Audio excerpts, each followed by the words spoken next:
सबसे पहले तो जिन लोगों के भी प्रयास से आज मुझे आपसे मिलने का अवसर मिल रहा है, जिसमें आपका स्वयं का प्रयास भी शामिल है, उसके लिए मैं आपका तहे दिल से शुक्रिया अदा करता हूं, आपका धन्यवाद करता हूं।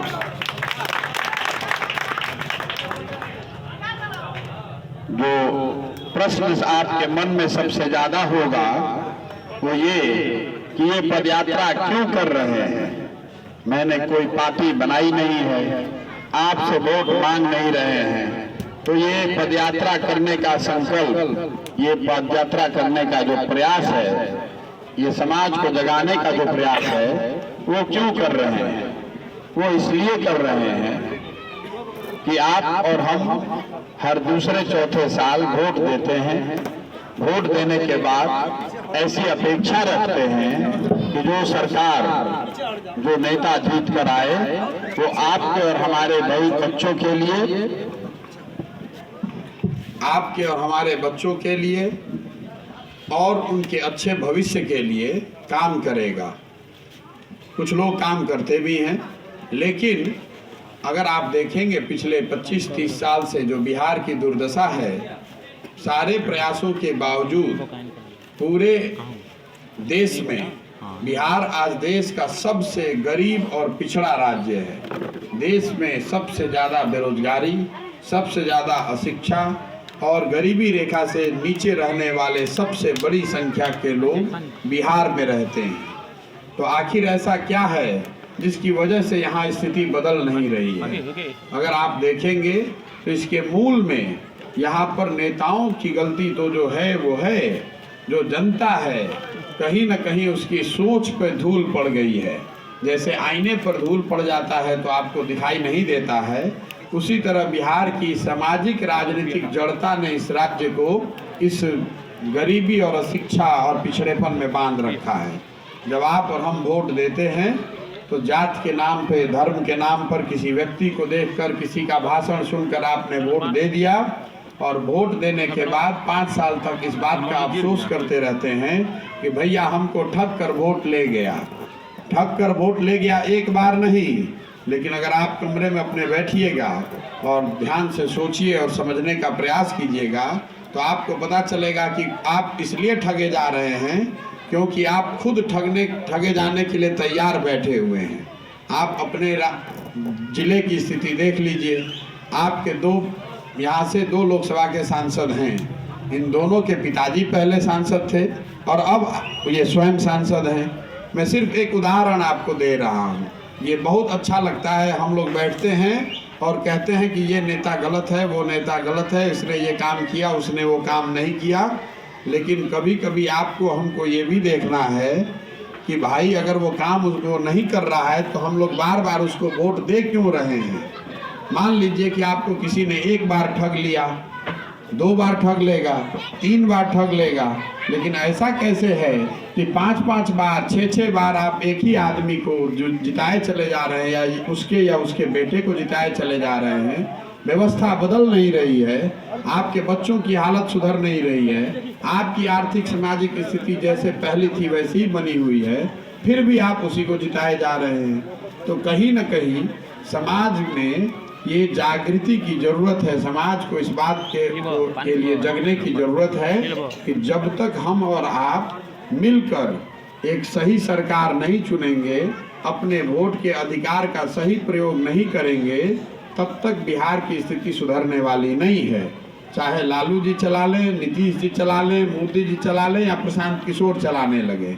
अगर मैं भी कल आप मुझे वोट देकर जिता देंगे और मेरे मन से ये डर खत्म हो जाए कि मैं काम करूं या नहीं, जनता मुझे ही वोट देगी, तो मैं भी काम नहीं करूंगा। कहीं ना कहीं बिहार में ये स्थिति ऐसी बन गई है क्योंकि आधी जनसंख्या ऐसी है जो वोट कर ही नहीं रही है, वो जाती है सिर्फ बटन दबाने। आधे लोग 20-25% लोग बिहार में ऐसे हैं जो कि सिर्फ इस नाम पर वोट कर रहे हैं कि हमको भाजपा को यहाँ से हराना है, और 20-25% लोग ऐसे हैं जो कह रहे हैं कि लालू जी को नहीं आने देना है ना भाई। सच्चाई तो यही है। 50% आदमी तो वोट कर ही नहीं रहा है।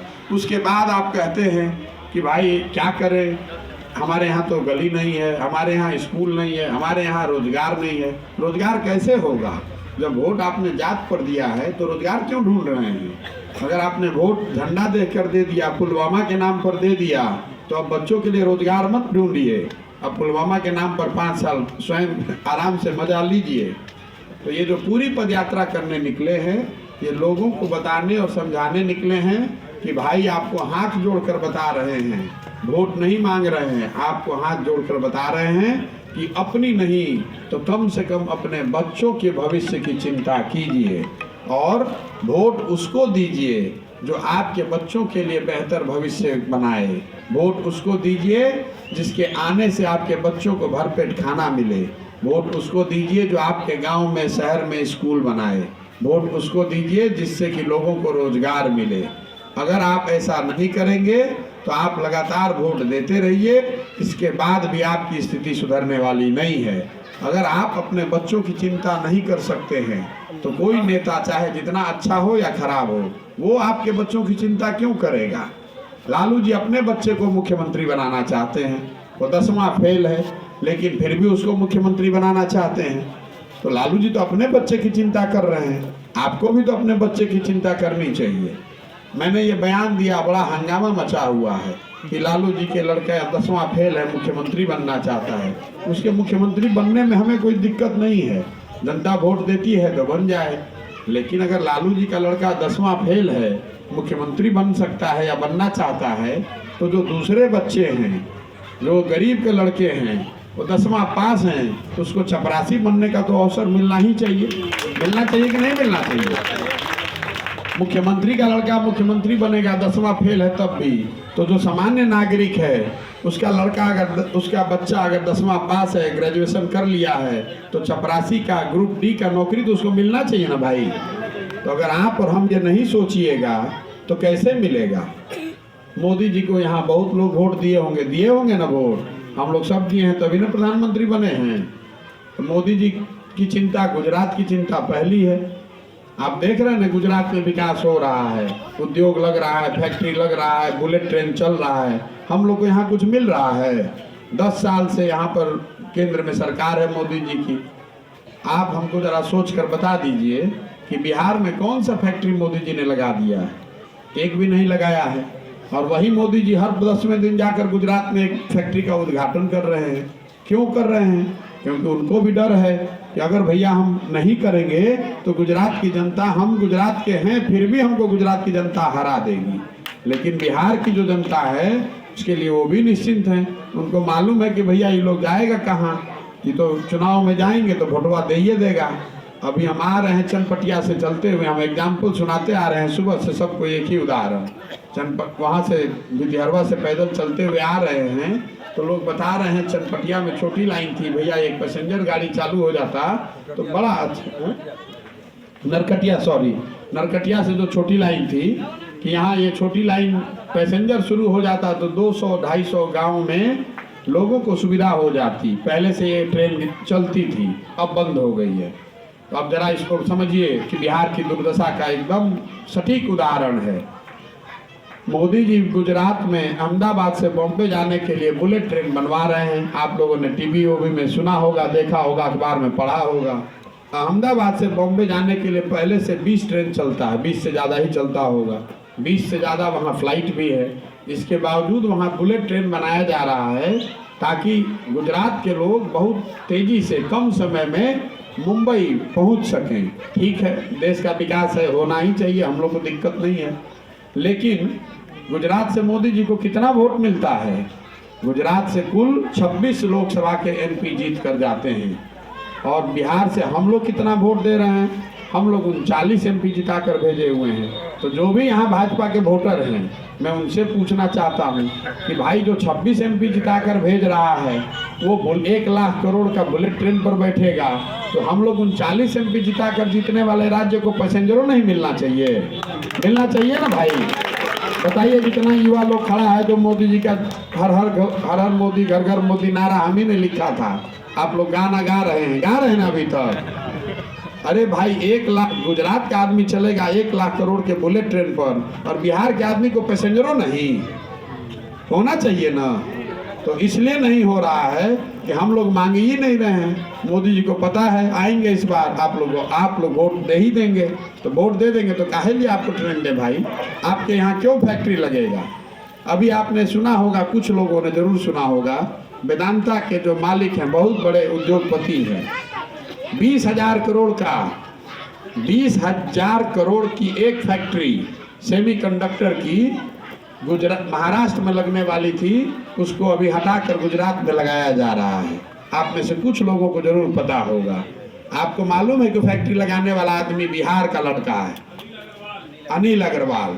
अब बिहार का कोई नाम ही नहीं ले रहा है। महाराष्ट्र सरकार के लोग हल्ला मचा रहे हैं महाराष्ट्र में कि भाई महाराष्ट्र में 20,000 करोड़ की फैक्ट्री लगने वाली थी, इसको आप गुजरात क्यों ले गए? और हम पढ़कर ये सोच रहे हैं कि भाई बिहार के लोग कहाँ गए? बिहार के लोग तो पूछने ही वाले नहीं हैं। काम करने वाले बिहार के लोग, फैक्ट्री जो अनिल अग्रवाल लगा रहे हैं वो बिहार के। अब बिहार की सरकार ये कह भी नहीं रही कि वहाँ महाराष्ट्र गुजरात क्यों? भाई सेमीकंडक्टर की फैक्ट्री बिहार में लगनी चाहिए थी ना। तो हम लोग का नेता जानता भी नहीं कि सेमीकंडक्टर होता क्या है। आप बुरा नहीं मानिएगा, आधा मंत्रिमंडल तो ऐसा ही जो सेमीकंडक्टर उसको पता ही नहीं कि है क्या। तो हम लोग सोच रहे हैं कि रोजगार मिल क्यों नहीं रहा है ना। हम यहाँ आए चंपारण, तो हमको कोई बोला कि भैया पूरा चंपारण का स्थिति समझना है तो खाली नरकटियागंज चलिए स्टेशन पर, और ट्रेन जब खुलती है ना तो देखिएगा कि लोग कैसे जाता है, उसी से आपको पता चल जाएगा कि चंपारण के लोगों की दुर्दशा क्या है। वहाँ जो बस एक जो ट्रेन खुलती है, आप लोग कोई गए होंगे, देखे होंगे, पूरा है जननायक ट्रेन, जिसमें खाली जनरल बोगी है। और जैसे बोड़ा कूच के रखा जाता है ना, एक के ऊपर एक बोड़ा, वैसे नए लड़के 18 साल 20 साल के लड़के पीठ पर झोला बांधकर, एक दूसरे के कंधे पर चढ़कर, एक दूसरे की शारीरिक कष्ट को चिंता के छोड़े किए बगैर उसमें घुस के लैट्रिन में बैठकर सीढ़ी पर लटक कर यहाँ से जा रहे हैं काम करने।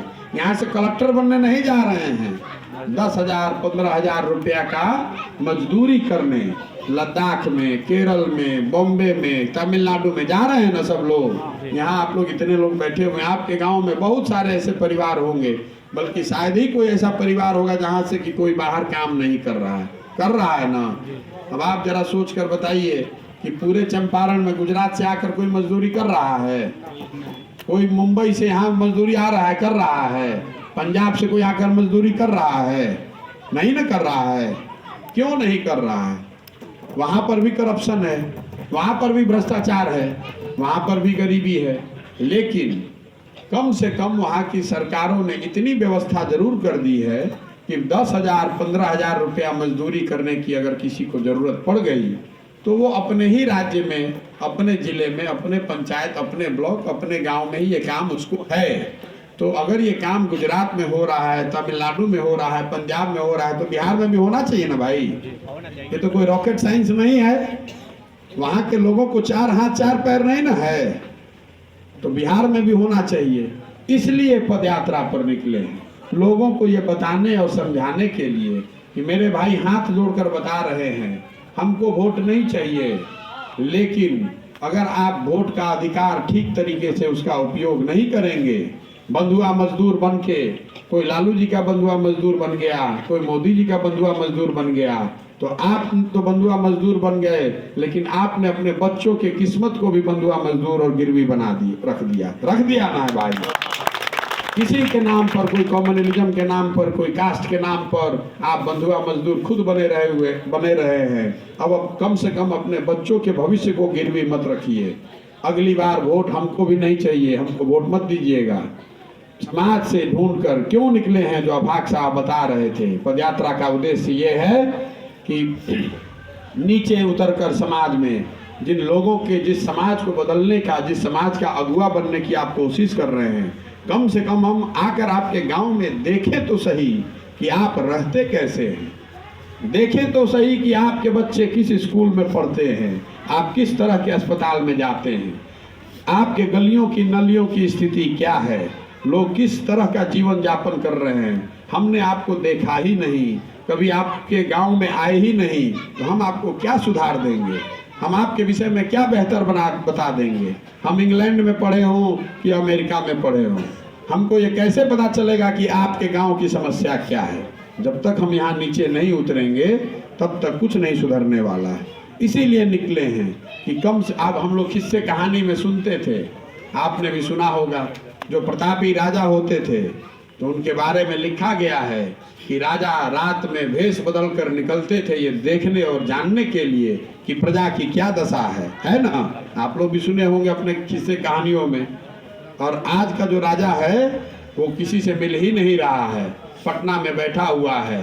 जब आता है अपने प्रजा के बीच में तो सुरक्षा के नाम पर इतनी ज़्यादा दूरी बना दी गई है कि आप उससे मिल ही नहीं सकते हैं।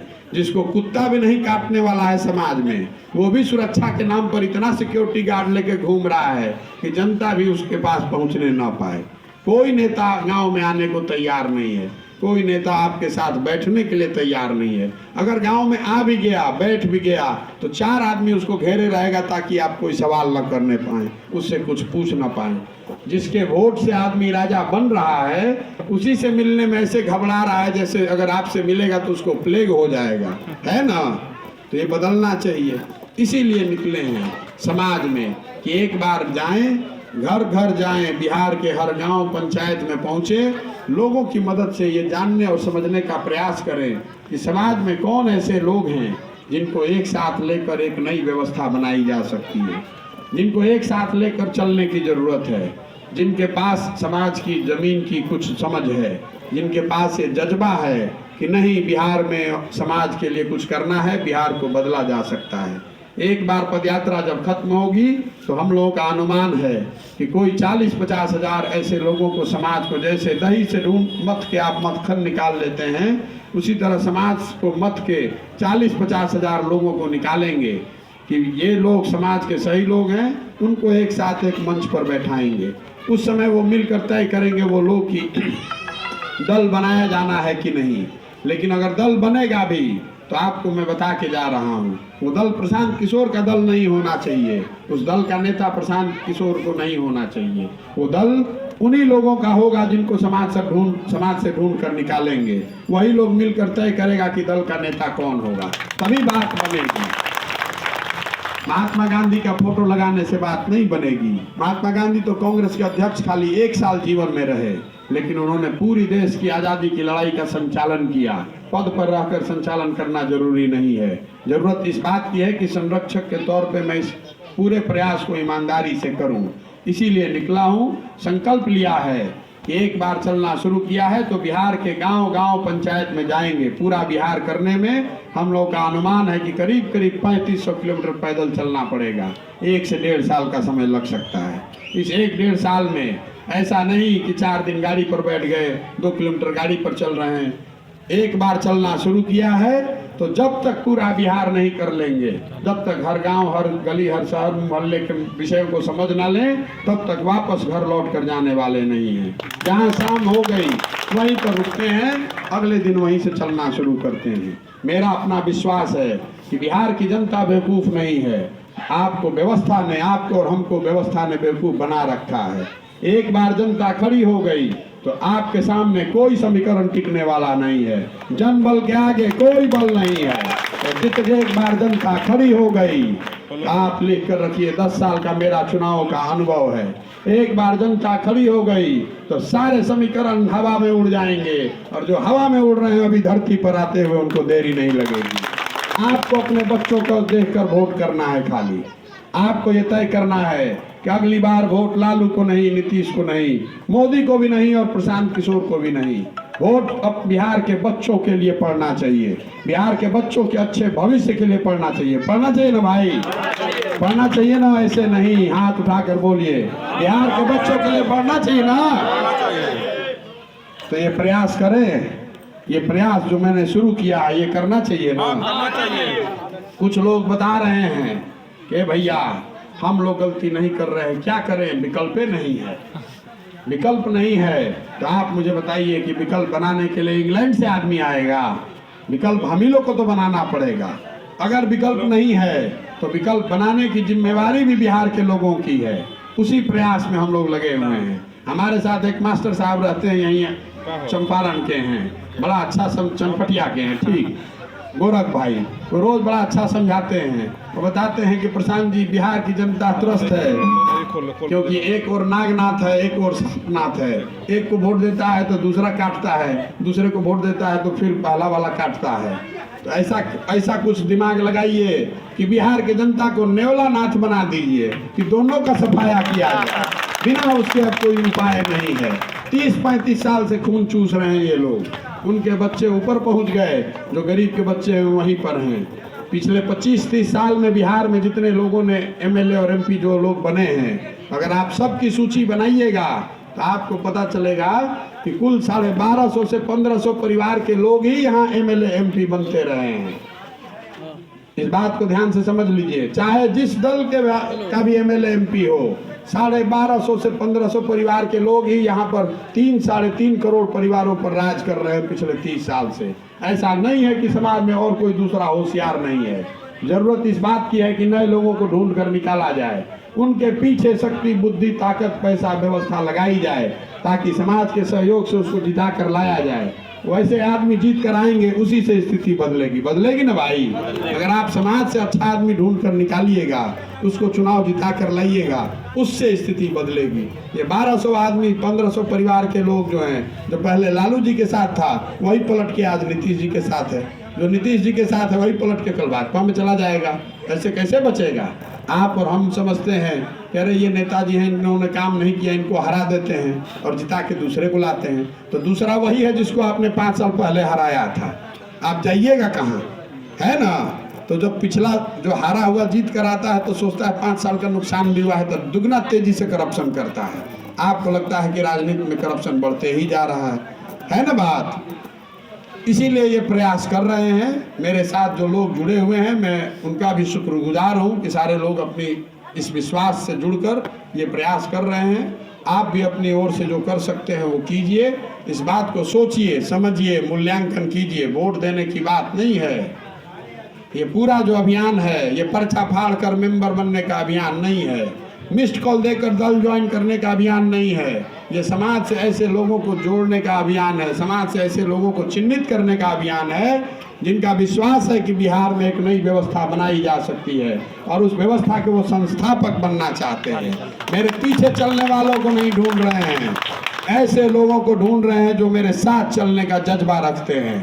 आप में अगर वो क्षमता है, आप समझते हैं कि भैया हम आपके साथ चलकर बिहार एक बेहतर बिहार बना सकते हैं, तो आपका स्वागत है। आप आइए, जुड़िए इससे और उसके बाद नए बिहार बनाने की दिशा में अपना भी योगदान कीजिए।